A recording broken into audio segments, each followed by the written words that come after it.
আমরা ইচ্ছা করলে তো ওখানে যেতে পারবো না। তো আমাদের কি করা দরকার? আমাদের পড়ালেখা করে জিনিসটা বুঝিয়ে শুনে আলোচনার মধ্যে আসা দরকার আমাদের। আমরা যদি রাস্তার মধ্যে বের হই, এটা কি আসলে কোনো ইসলামিক কোনো নিয়ম?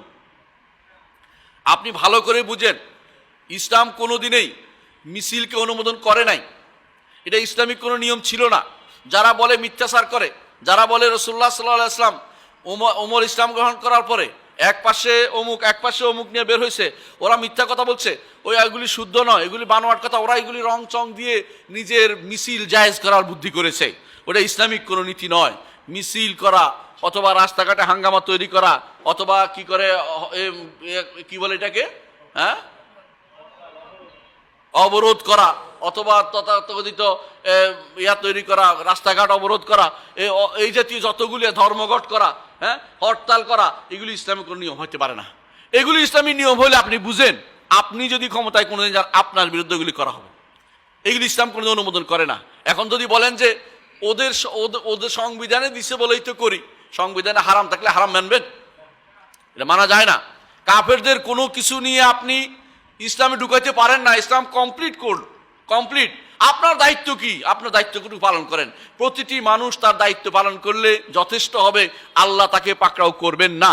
আপনি ফিলিস্তিনের জন্য রাতের অন্ধকারে কাঁদেন না, তা তো হয়। লোক দেখানোর জন্য চেষ্টা করছেন কেন? লোক দেখাচ্ছেন কেন? কয়জন মানুষ রাতের অন্ধকারে দোয়া করছেন? একজন মানুষ রাতের অন্ধকারে যে দোয়া করে, আল্লাহ তাআলা সেটা কবুল করে। এমনও তো হতে পারে আপনার দোয়ার কারণে এমন একটা পথ বেরিয়ে যাবে যে মুসলিমরা সেখানে ভালো থাকবে আর কাফেররা সেখানে মারা পড়বে। আল্লাহ এরকম, আল্লাহ ওমা যালিকা আলাল্লাহ বিআজিজ, আল্লাহর উপর এটা কখনো কঠিন নয়, আল্লাহ এটা করতেই পারেন। সুতরাং আপনি যেই পদ্ধতি বৈধ সেটা অবলম্বন করেন। অবৈধ কোনো পদ্ধতিতে ভাইদের সাহায্য করার চিন্তা আপনি করবেন না।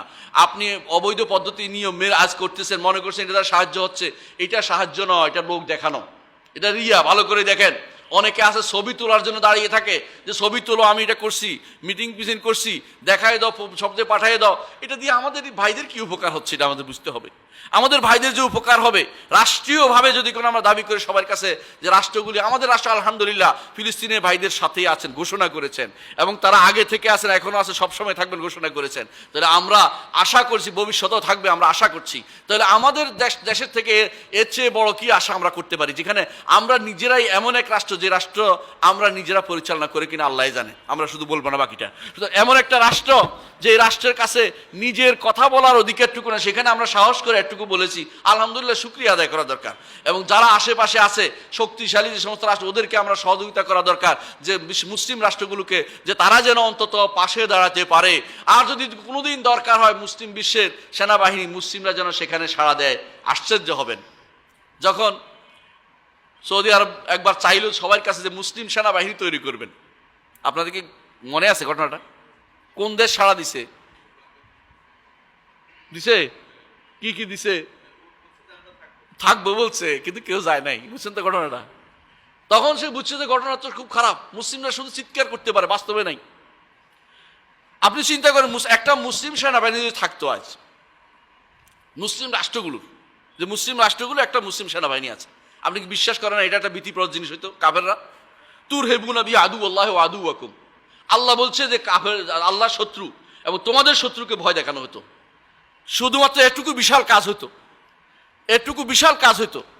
আর যদি মুসলিমরা যদি কোনো শুধু একটা সেনাবাহিনী তৈরি করতে, বিশাল, যে আমরা আমাদের মুসলিম দেশের সমস্ত সমস্যা হয় সেগুলির জন্য আমরা মুসলিমদের সেনাবাহিনী পাঠাবো, তাহলে দেখতেন যে অনেক সমস্যার সমাধান হয়ে যেত।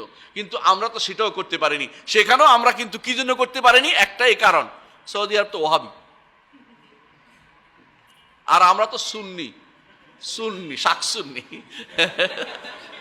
আউযুবিল্লাহ, মানে এটা গল্পের কথা বলছি, সরি। মানে এরা হচ্ছে এরকম যে মানে কোনোদিন দৌলাতুত তাওহীদের সাথে এক হবে না, তাওহীদের বাইদের সাথে এক হতে চাইবে না।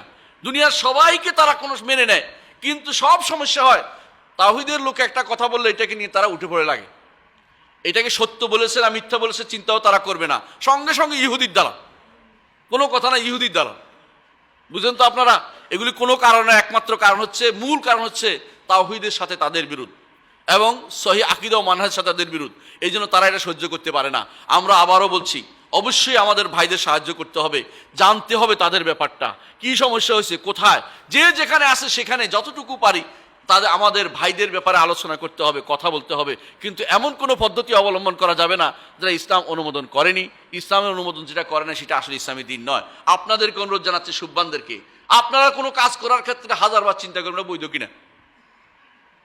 আমি জানি আপনারা চিন্তা করেন, শুধু বলছি ভবিষ্যতে অনেক সময় না বলার কারণে ভুল হয়ে যেতে পারে।